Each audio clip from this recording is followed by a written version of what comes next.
Hi, I'm Brad, the manager here at Ken's Sewing Center. Back in 2005, Brother came out with a domestic commercial machine, which is the PR series of sewing machines.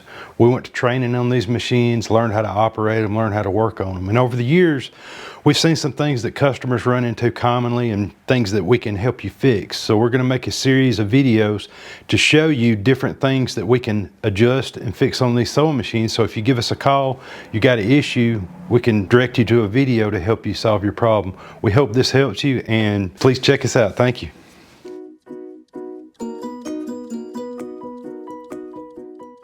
One common problem that I get is people call me and say that, hey, my design should fit in this frame, but it's telling me to change to a larger frame. There's a few things that I see that cause this from time to time. The number one thing that I see is these screws not being completely tight. So you have 3 screws, one here, here, and here.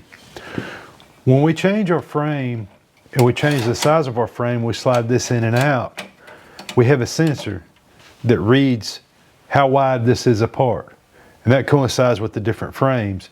So if this is not tight, it's not going to allow the sensor to read the correct hoop. That's the first thing I would look at. If you have these screws tight and it still doesn't recognize your hoop, give us a call and we can help you reset the hoop sensor. We're your one-stop shop here at Ken's Sewing Center. We've got the people to help you, we've got the product, and we've got the deals. So give us a call. Thank you.